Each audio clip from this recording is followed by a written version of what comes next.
अस्सलाम वालेकुम जी स्टूडेंट्स, कैसे हैं आप सब।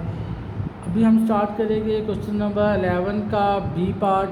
आप देख रहे हैं यहाँ पे एक पार्ट हमने पिछली वीडियो में कर लिया था, सेकंड पार्ट जो है वो अभी हम स्टार्ट करेंगे। Find the missing factors in the following. एक वैल्यू दी गई है, आगे भी उसके बाद ब्रैकेट एक ब्लैंक छोड़ी गई है, एक फैक्टर दिया गया है, दूसरा फैक्टर जो है वो हमने मालूम करके देना है। 5x² प्लस 12x माइनस 9, इसको हम यूज़ करेंगे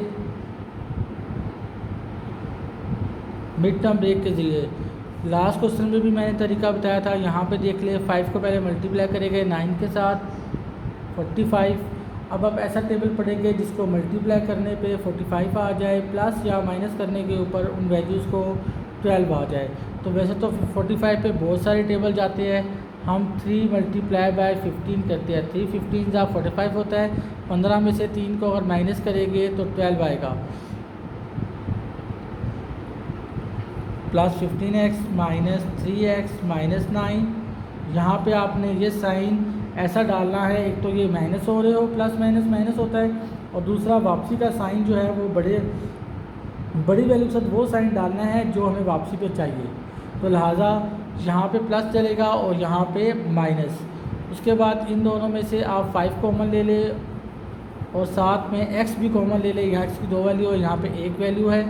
यहाँ रह जाएगा x प्लस 3, यहाँ से माइनस 3 कॉमन ले ले, अंदर आ जाएगा x प्लस 3। तो ये जो ब्रैकेट है इसको शुरू में लिख लेना है। और 5x माइनस 3 जो है, दो फैक्टर हमारे पास आ चुके हैं, एक है x प्लस 3 और एक है 5x माइनस 3। आपने जैसे कि देखा था कि एक ब्रैकेट जो थी x प्लस 3 का फैक्टर हमें गिवन था, एक ब्लैंक थी, वहाँ पे भी आएगा 5x माइनस 3। तो ये इसका आंसर होगा। नेक्स्ट क्वेश्चन देखिए, हमारे पास दिया गया है question number 12, factorize the following expressions. ये कुछ एक्सप्रेशन उसने शो किए हैं, डिफरेंट टाइप के क्वेश्चन हैं, इनको फैक्टराइज करना है।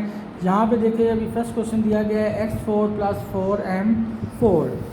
तो x4 प्लस 4m4, इस तरह के जो क्वेश्चन होते हैं कि स्टूडेंट्स को बड़े टफ लगते हैं, लेकिन इस तरह के जो क्वेश्चन हैं ये दो तरह से आते हैं। एक 2 वैल्यूज़ पे मुश्तमिल होता है और एक 3 पे होता है। मैं इसकी आपको आज एक ट्रिक सिखाऊंगा, आपने उस तरीके से इसको हल करना है, तो ये मुश्किल नहीं है।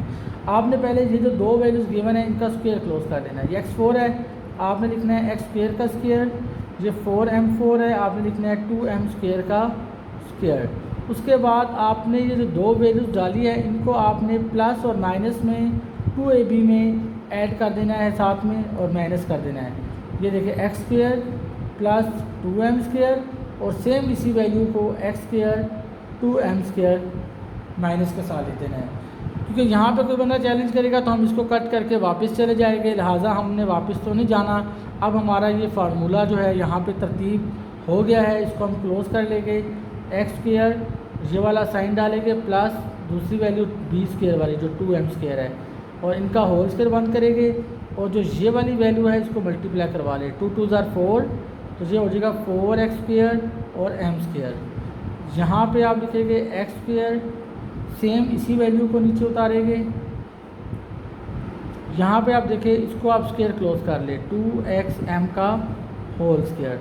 अब आप इसको एक बार प्लस में लिखेंगे और एक दफ़ा आप इसको माइनस में लिखेंगे, तो ये हो जाएगा प्लस 2xm और x² plus 2m² minus 2xm। ये आपका आंसर होगा। अभी देखिए क्वेश्चन नंबर 13 जो है वो 3 वैल्यूज़ पे मुश्तमिल है। यहाँ कोई कॉमन नहीं निकल रहा, कोई फार्मूला क्लोजिंग नहीं हो रही। तो जब इस टाइप का सवाल आता है तो फिर हमें ट्रिक लगानी पड़ती है। वो ट्रिक पहले 2 क्वेश्चन वाली तो बड़ी आसान थी, प्लस और माइनस में 2ab ऐड करो तो आराम से फार्मूला बन जाता है, और फिर आगे आप प्लस स्क्वायर वाला फार्मूला जो है वो ओपन हो जाता है। यहाँ पे आपने क्या करना है, 3 वैल्यूज़ है, तो आपने क्या करना है, जो एक वेरिएबल वाली वैल्यू है m4, आपने इस वैल्यू का स्क्वायर क्लोज कर लेना है, और एक जो लास्ट में कांस्टेंट वैल्यू दी गई है 1, आपने इसका स्क्वायर क्लोज कर लेना है। इन दोनों के मुताबिक से आपने 2ab बना लेना है, m² और 1। अब देखिए ये बन रहा है 2m², और हमारे पास जो ऊपर एक रिमेनिंग वैल्यू है वो जस्ट m² है। तो हम इस वैल्यू में से क्या ऐसा माइनस करें जो m² आ जाए। ये 2m² बनता है, हमें 1m² चाहिए, तो ज़ाहिर बात है 2 में से अगर हम 1m² माइनस करते हैं तो इन दोनों वैल्यूज़ को सॉल्व करके हमारी ये थर्ड वैल्यू बन जाती है। लिहाजा अब हम इन तीनों वैल्यू का फार्मूला जो है वो क्लोज कर सकते हैं m² प्लस 1 का होल स्क्वायर, और ये m² स्क्वायर में चला जाएगा, एक दफ़ा प्लस में लिख दे आप इसको और एक दफ़ा आप इसको माइनस में लिख दे, तो इस वैल्यूज़ का भी आपका आंसर आ जाएगा। कुछ टीचर्स इसको फार्मूला के लिहाज से क्लोज करवाते हैं, तो आप उस तरीके से भी करना चाहें तो आप कर सकते हैं। क्वेश्चन नंबर 14 में देखिए -3x4 -21x3 प्लस 24x²। तो यहाँ पे देखा जाए तो सबसे पहले हमें नज़र आ रहा है कॉमन निकल रहा है, तो अगर कॉमन निकल रहा हो तो सबसे पहले हमने कॉमन निकाल लेना है। -3x4 x3 x2, कम से कम x² भी कॉमन है जी।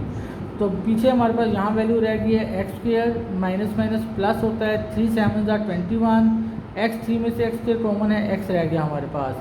यहाँ प्लस है तो माइनस आएगा, बिकॉज माइनस प्लस माइनस होता है, साइन चेंज करेंगे। 3 8 24, ये वैल्यू हमारे पास आ चुकी है। अब जो कॉमन लिया वैल्यू है ये आंसर तक ऐसे ही साथ जाएगा चलता हुआ, और इसकी मिड टर्म कर ले 1 8 8। अब आप ऐसा टेबल पढ़े जिसको मल्टीप्लाई करने पे 8 आ जाए, प्लस माइनस करने पे 7 आ जाए, तो वो तो सिंपल है। 1 मल्टीप्लाई बाय 8 करेंगे तो 8 में से 1 निकाले तो 7 आएगा। x² तो हम बड़े वाला वैल्यू पहले लिख लेते हैं 8x, यहाँ पे -x माइनस 8x², इन दोनों को सॉल्व करें तो 7x बनता है। लिहाजा आगे चलते हैं जी। अब कॉमन लेके 4 वैल्यूज़ बन चुकी है, x कॉमन आया, x प्लस 8 रह गया, यहाँ से -x कॉमन आया, इधर रह गया x प्लस 8, तो हमारे पास -3x² ब्रैकेट का x प्लस 8 कॉमन है, पहले लिखेंगे, और यहाँ पे आपके पास आ जाएगा जी यहाँ पे देखें, यहाँ पे हमने जब x² कॉमन लिया था तो यहाँ पे हमारे पास x² तो कॉमन चला गया था, तो लिहाजा ये वैल्यू यहाँ पे नहीं आएगी। तो यहाँ पे भी कोई वैल्यू भी हमारे पास कॉमन नहीं है, तो हम -1 जो है यहाँ पे कॉमन लेंगे, तो अंदर हमारे पास जो वैल्यू है वो रह जाएगी x प्लस 8, तो एक हमारा कॉमन आ गया x प्लस 8 का, और एक आ जाएगा x माइनस 1, तो ये हमारा आंसर होगा। क्वेश्चन नंबर 15 में देखिए, यहाँ पे भी 3 वैल्यूज़ हमारे पास आ चुकी है, एक x8 x4 और 1। यहाँ पे भी आप पहले जो पहली वैल्यू है उसका स्क्वायर क्लोज कर लेंगे, x4 की पावर 2, 1 को हम लिखेंगे 1 का स्क्वायर, इन दोनों के मुताबिक इससे 2 और 2ab का फार्मूला पहले तरतीब दे लेते हैं। अब इन ज़ाहिर बात है यहाँ 1x4 है, यहाँ पे बन रहा है 2x4, तो ज़ाहिर बात है 2 में से 1x4 को माइनस करेंगे तो हमारे पास ये एग्जैक्ट चीज़ बन जाएगी, हम रिवर्स जा सकते हैं। लिहाजा अब आप इन तीनों का फार्मूला क्लोज कर लें, x प्लस ये वाला डालना है 1 का होल स्क्वायर, और यहाँ पे है जी x4 है तो इसको आप कर ले x² का स्क्वायर। अब आप इसके बाद प्लस में लिख सकते हैं और एक दफ़ा आप इसको माइनस में लिख सकते हैं, तो ये x4 प्लस 1 माइनस x², ये आपका आंसर होगा जी। नेक्स्ट क्वेश्चन देख ले, यहाँ पे आपके पास 2 वैल्यूज़ वाला क्वेश्चन आ गया, जैसा कि क्वेश्चन नंबर 12 था, सेम वही चीज़ है। यहाँ पे आप पहले कॉमन ले लें, 4 कॉमन ले लें, अंदर आपके पास रह जाएगा x की पावर 4 और 4 6 r 1 कैरी गया 4 64y, ये आ जाएगा जी आपके पास कॉमन लेने के बाद। उसके बाद 4 का टेबल 64 टाइम 256 होता है। लिहाजा आप 2 वैल्यूज़ वाले क्वेश्चन का मैंने आपको ट्रिक बताया था कि आपने क्या करना है, a का स्क्वायर प्लस b का स्क्वायर, इन दोनों के मुताबिक से 2ab बना ले माइनस 2ab भी बना ले, तो यहाँ पे आपके पास आ जाएगा x² 8y² x² 8y²। अब आपने क्या करना है जी, इनका फार्मूला क्लोज कर ले, जो हो जाएगा x² 8y² का whole square minus 2 8 16 x² y², तो यहाँ आपके पास आ जाएगा x² प्लस 8y² का होल स्क्वायर, इसका अगर स्क्वायर क्लोज करते हैं तो 4xy का होल स्क्वायर, इसको आपने एक दफ़ा प्लस में लिखना है प्लस 4xy, और एक दफ़ा आपने इसको माइनस में लिखना है x² plus 8y² minus 4xy, तो ये आपका आंसर होगा। नेक्स्ट है ये क्वेश्चन नंबर 17। यहाँ पे आप देखें, ये थोड़ा सा उसने क्वेश्चन को टेढ़ा करके दिखाया, लिखा है x² जो है वो लास्ट में दे दिया, शुरू में कांस्टेंट वैल्यू है, तो आपने ट्रिक वही रखना है कि 1 को मल्टीप्लाई करें 12 के साथ। अब आपने ऐसा टेबल मल्टीप्लाई करना है जिनको पढ़ने से 12 आ जाए और मल्टीप्लाई करवाने से और प्लस माइनस करने से 7 आ जाए, जैसे 3 × 4। तो 12 माइनस 3x माइनस 4x, क्योंकि हम प्लस करके लाए हैं, 3 और 4 7 होता है, तो हमने माइनस माइनस प्लस होता है और प्लस प्लस प्लस होता है। प्लस करने की दो ही कंडीशन है, माइनस माइनस प्लस और प्लस प्लस प्लस। तो यहाँ से भी आप कॉमन ले ले 3, ब्रैकेट के अंदर आपके पास रह जाएगा 3 4 12 माइनस एक्स। यहाँ से आप x कॉमन ले ले, यहाँ रह जाएगा 4 माइनस एक्स। अगर आपकी ब्रैकेट सही आ रही हो, सेम आ रही हो, तो आप सही जा रहे हैं। और दूसरी वैल्यू आपके पास आ जाएगी 3 माइनस एक्स, ये आपका आंसर होगा। नेक्स्ट देखिए जी, नेक्स्ट हमारे पास है क्वेश्चन नंबर 18। अब तकरीबन लास्ट तक इस एक्सरसाइज में तकरीबन 29 क्वेश्चन है। आगे तकरीबन तमाम क्वेश्चन मिड टर्म ब्रेक के हैं। तो ये देखिए 1 8 8। अब आपने ऐसा टेबल पढ़ना है जिसको मल्टीप्लाई करने पे 8 आ जाए और प्लस माइनस करने पे 9 आ जाए। तो 1 मल्टीप्लाई बाय 8, इनको प्लस किया जाए 1 और 8 को, तो 9 आ जाता है। तो आप लिखेंगे x square minus x minus 8x plus 8। अभी आप यहाँ से x कॉमन ले लें, तो अंदर आपके पास रह जाएगा x माइनस 1। यहाँ से माइनस 8 कॉमन ले ले, अंदर रह जाएगा x माइनस 1। तो हमारे पास ब्रैकेट में x माइनस 1 पहले आएगा जो सेम वैल्यू है, और x माइनस 8 बाद में, बिकॉज वो कॉमन है इसलिए। वैसे अगर आप पहले x माइनस 8 भी लिख देते तो मसला नहीं है, आपका आंसर सही माना जाता है। क्वेश्चन नंबर 19 की अगर बात की जाए तो यहाँ पे देखिए 10z square minus 29z plus 10। 10 10 100 होता है। अब हम ऐसा टेबल पढ़ेंगे जिसको मल्टीप्लाई करने पे 100 आ जाए और प्लस माइनस करने पे 29 आ जाए। तो 4 मल्टीप्लाई बाय 25 100 होता है, और 4 और 25 को प्लस किया जाए तो हमारे पास 29। जी यहाँ पे देखिए 4 और 25 को प्लस किया जाए तो 29 आता है। तो हम इसको मिड टर्म ब्रेक में यूज़ करते हैं, minus 4z minus 25z plus 10।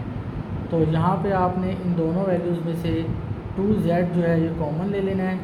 तो बकाया जो वैल्यू आपके पास पीछे रह जाएगी 2 5 10 5z माइनस 2 2 माइनस, यहाँ से आपने क्या करना है 5 कॉमन ले लेना है। तो आपके पास 5 5 25 होता है, माइनस 5 2 10। साइन चेंज करते हैं, जब भी यहाँ माइनस कॉमन लेते हैं ब्रैकेट को शुरू में एक दफ़ा लिखेंगे 5z माइनस 2 और 2z माइनस 5। तो ये आपका आंसर हो जाएगा। यस, अभी देखिए क्वेश्चन नंबर 20 के अंदर भी मिड टर्म ब्रेक होने के लिए क्वेश्चन जो है वो दिया गया है 3 4 12। आपने ऐसा टेबल पढ़ना है जिसको मल्टीप्लाई करने पे 12 आ जाए और प्लस माइनस करने पे 13 आ जाए। तो 1 मल्टीप्लाई बाय 12 के ऊपर ही हम क्वेश्चन को हल करेंगे। Minus 3y square minus plus पे हम ला रहे हैं 13, तो फिर प्लस लगाना होगा, प्लस 12y पहले लिख लें और फिर प्लस y लिख लें। आपकी मर्ज़ी है, आप इन दोनों वैल्यूज़ को चेंज कर सकते हैं, लेकिन बेहतर होता है आप इस तरह क्वेश्चन को अरेंज करें कि आपको कॉमन लेते हुए फिर प्रॉब्लम ना हो। तो यहाँ से अगर हम माइनस 3y कॉमन लेते हैं तो अंदर हमारे पास आ जाएगा y माइनस 3 4 12 y माइनस 4। यहाँ से प्लस कॉमन ले लेंगे y माइनस 4, तो हमारे पास वैल्यू आ जाएगी y माइनस 4 और यहाँ वैल्यू आ जाएगी minus 3y plus 1। Question number 21 के अंदर x square minus 21x plus 90। यहाँ पे आपको ऐसा टेबल पढ़ना था जिसको मल्टीप्लाई करवाए दो टेबल्स को तो 90 आ जाए और प्लस माइनस करने पे 21 आ जाए। तो 6 15 90 होता है। तो इन दोनों को मिड टर्म ब्रेक करके minus 6x minus 15x, x common लिया, x माइनस 6 माइनस 15 कॉमन लिया, x माइनस 6 एक फैक्टर बनेगा x माइनस 6 का और एक बनेगा x माइनस 15 का। 21 नंबर ये क्वेश्चन था। तकरीबन आगे 5-6 क्वेश्चन और भी है, 29 तक है बल्कि, और ये तमाम मिड टर्म ब्रेक के ऊपर ही हल हो गए। जी नेक्स्ट क्वेश्चन है x square plus x minus 2। यहाँ पे देखिए 1 का टेबल 2 पे मल्टीप्लाई करें तो 2 आता है। अब ऐसा टेबल पढ़ना है मल्टीप्लाई करने पे 2 आ जाए, प्लस माइनस पे 1 आ जाए, तो 1 मल्टीप्लाई बाय 2 पे ही इसका मिड टर्म ब्रेक होगा। X square minus x plus 2x minus 2। तो यहाँ पे आपने क्या करना है जी, x आप कॉमन ले ले, अंदर आ जाएगा x माइनस 1। यहाँ से प्लस 2 कॉमन ले ले, अंदर आ जाएगा x माइनस 1। तो एक हमारे पास फैक्टर आ जाएगा x माइनस 1 का और एक आ जाएगा x प्लस 2 का। नेक्स्ट क्वेश्चन देखिए क्वेश्चन नंबर 23। यहाँ पे क्वेश्चन दिया गया था 3x square plus 11x plus 6। तो हमने क्या करना है, 3 6 18। अब आप ऐसा टेबल पढ़ेंगे जिसको मल्टीप्लाई करने पे 18 आ जाए और प्लस माइनस करने पे 11 आ जाए। तो 2 9 18 होता है, 2 और 9 को प्लस करो तो 11x बनता है। मिड टर्म ब्रेक करने के बाद 4 वैल्यूज़ बन जाती है, कॉमन लेना है, x कॉमन लेंगे 3x + 2, यहाँ से 3 कॉमन लेंगे 3x + 2, ब्रैकेट सेम हो जाएगी। तो एक फैक्टर आपके पास 3x + 2 का आ जाएगा और एक फैक्टर है x + 3 का। तो यही आपका आंसर होगा। जी अभी आपको थोड़ा सा क्वेश्चन चेंज करके दिया है, दरमियान में उसने 5xy डाला है। तो ये भी बिल्कुल इसी तरह मिड टर्म ब्रेक की तरह इसको हल करेंगे। 2 3 6। अब हम ऐसा टेबल पढ़ेंगे जिसको मल्टीप्लाई करवाने पे 6 आ जाए और प्लस माइनस करने पे 5 आ जाए। जी एक चीज़ आपने ध्यान में रखनी है, देखिए अब जो 5 है ना वो दो तरह की कंडीशन पे पूरा हो रहा है। एक तो 2 × 3 पे भी पूरा हो रहा है, 2 3 6 होता है, प्लस करो तो 5 आ जाता है। एक हमारा हो रहा है 1 6 तो 1 6 भी करो तो 6 में से 1 माइनस करो तो 5 आ रहा है। तो इस तरह की जब कंडीशन आ जाए तो फिर हमें किस पार्ट के ऊपर जाना चाहिए, इसके ऊपर हम नहीं जा पाएंगे। क्यों? क्योंकि हमारे पास जो नेक्स्ट वैल्यू है वो माइनस है, तो यहाँ पे भी माइनस है, तो ये दोनों प्लस करके लाओगे तो ये भी माइनस माइनस हो जाएगा। तो तमाम वैल्यूज़ अगर माइनस माइनस माइनस हो जाएगी तो हमारा कॉमन निकल के हमारा फैक्टर सेम नहीं बनेगा। तो लिहाजा हमने एक वो वैल्यू लेनी है जो एक कम से कम प्लस की वैल्यू हो। जैसे 6 1 6, तो यहाँ पे हम माइनस करेंगे तो ज़ाहिर बात है 6 में से 1 को माइनस करेंगे तो हमारे पास 5xy बनेगा। तो हम एक वैल्यू के साथ प्लस डालेंगे तो हमें फैक्टर बनने में मुश्किल नहीं होगी। जैसे ये देखें, यहाँ पे अब आप लिखेंगे -6xy + 1xy -3y²। तो यहाँ से आप 2x कॉमन ले लें, अंदर आ जाएगा x - 3y। यहाँ पे आप y कॉमन ले लें, अंदर आ जाएगा x - 3y। तो एक ब्रैकेट हमारी आ जाएगी x - 3y और एक आ जाएगी 2x + y। ये दो फैक्टर जो है ये हमारे पास बन जाएगी। जी ये देखिए क्वेश्चन नंबर 25, 8 + 6x - 5x²। यहाँ पे हम 8 5 40। अब हम ऐसा टेबल पढ़ेंगे जिसको मल्टीप्लाई करने पे 40 आ जाए और प्लस माइनस करने पे 6 आ जाए।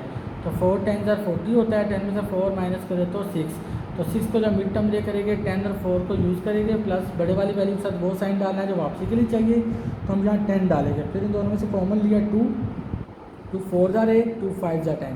यहाँ पे -x कॉमन लिया तो अंदर वैल्यू रह जाएगी 4 + 5x, माइनस माइनस प्लस होता है। एक फैक्टर हमारा 4 + 5x का बनेगा और एक फैक्टर जो है वो हमारे पास 2 - x का बनेगा। जी यहाँ पे देखिए क्वेश्चन नंबर 26, 6 - 7x - 5x²। तो हम यहाँ पे 5 को 6 से मल्टीप्लाई करेंगे तो 30 आएगा। अब हमें मल्टीप्लाई करवाने पे दो वैल्यूज चाहिए जिनको मल्टीप्लाई करवाने पे 30 आ जाए और प्लस या माइनस करने पे 7 आ जाए। तो 3 × 10 30 होता है, तो 10 में 3 माइनस करो तो 7। तो बड़ी वैल्यू के साथ आपने ये वाला साइन डालना है, दूसरी वैल्यू के साथ प्लस का, ताकि माइनस प्लस माइनस हो जाए। फिर कॉमन लेना है, पहले दो वैल्यूज़ में से 2 कॉमन लेंगे तो 2 3 6 2 5 10। यहाँ पे आप सिर्फ x कॉमन ले सकते हैं, तो अंदर आ जाएगा 3 - 5x। एक फैक्टर बन जाएगा 3 - 5x का और एक बन जाएगा 2 + x का। फिर अगर हम क्वेश्चन नंबर 27 को देखते हैं तो 2a² - 4a - 6। यहाँ पे भी 2 6 12। ऐसा टेबल पढ़ो मल्टीप्लाई करवाने पे 12 आ जाए, प्लस माइनस करने पे 4 आ जाए। तो 2 × 6, 6 में से हम 2 को माइनस करेंगे तो 4 आएगा। इन दोनों वैल्यूज़ में से 2 कॉमन लिया, अंदर आएगा a - 3। यहाँ से आप 2 कॉमन लेंगे, अंदर आ जाएगा a - 3। तो एक फैक्टर हमारा बनेगा a - 3 का और एक बनेगा 2a + 2 का। मज़ीद यहाँ से 2 कॉमन भी लिया जा सकता है, तो a + 2 ये आपका आंसर होगा। जी नेक्स्ट देखिए हमारे पास क्वेश्चन नंबर 28 है। u4 - 13 u² + 36। आप क्या करेंगे, यहाँ पे आप फार्मूला क्लोजिंग भी कर सकते हैं। यहाँ मुझे फार्मूला क्लोज होता भी नज़र आ रहा है, लेकिन वैसे अगर मिड टर्म रीड किया जाए तो ज़्यादा बेहतर रहेगा। u4 ऐसा टेबल पढ़े मल्टीप्लाई करवाने पे 36 आ जाए और प्लस माइनस करने पे 13। तो ये आपका जो 36 के ऊपर जो है वो टेबल आपका जाएगा 4 × 9। 4 9 आपका होता है 36। तो आप 4 9 को प्लस करें तो 13 आ जाएगा। तो यहाँ आप लिखेंगे -4 u² -9 u² + 36। तो यहाँ से आप u² कॉमन ले लें, अंदर आपके पास रह जाएगा u² - 4। यहाँ पे आप -9 कॉमन ले लें, तो अंदर रह जाएगा यू स्क्वायर माइनस 4। फिर आप क्या कर सकते हैं, ये यू स्क्वायर माइनस 4 को अलग ब्रैकेट में लिख ले और यू स्क्वायर माइनस 9 को अलग ब्रैकेट में लिख ले। ये दो फैक्टर बन जाएंगे, लेकिन देखा जाए तो ये दोनों फैक्टर आगे भी ब्रेक हो रहे हैं। जैसे देखो ये ए का स्क्वायर बनता है और ये 4 2 का स्क्वायर। सेम ये यू स्क्वायर है तो 9 बनता है 3 का स्क्वायर। तो आप क्या करेंगे, आप इसको एक दफ़ा प्लस में लिखेंगे और एक दफ़ा आप इसको माइनस में लिखेंगे। सेम काम आप इधर भी करेंगे, एक दफ़ा प्लस में और एक दफ़ा माइनस में। तो ये आपका आंसर होगा। नेक्स्ट क्वेश्चन है हमारे पास 29y4 minus 12y square minus 64। यहाँ पे भी हम मिड टर्म ब्रेक करेंगे, 164 64। अब आप ऐसा टेबल पढ़ेंगे जिसको मल्टीप्लाई करवाने पे आपका 64 आ जाए, प्लस माइनस करने पे 12 आ जाए। तो ये 4 मल्टीप्लाई बाय 16 हम कर सकते हैं। 4 16 64 होता है, 16 में से 4 को माइनस करें तो 12y स्क्वायर आएगा। तो y की power 4 minus 16y square plus 4y square minus 64। अब आपने क्या करना है, इन दोनों वैल्यूज़ में से y स्क्वायर कॉमन ले ले, अंदर आ जाएगा y स्क्वायर माइनस 16। यहाँ से प्लस 4 कॉमन ले ले, अंदर आ जाएगा y स्क्वायर माइनस 16। तो एक फैक्टर बनेगा आपका y स्क्वायर माइनस 16 और एक बनेगा y स्क्वायर प्लस 4। अब ये प्लस वाला तो आगे मज़ीद ऊपर नहीं हो सकता, माइनस वाला हो सकता है। तो हम उसे कर लेते हैं y का होल स्क्वायर माइनस 4 का होल स्क्वायर। 4 4 जा 16 होता है। तो ये तो ऐसे ही रहेगा y स्क्वायर प्लस 4। तो ये आपका बन जाएगा y plus 4 y minus 4 and y square plus 4। ये आपका आंसर होगा।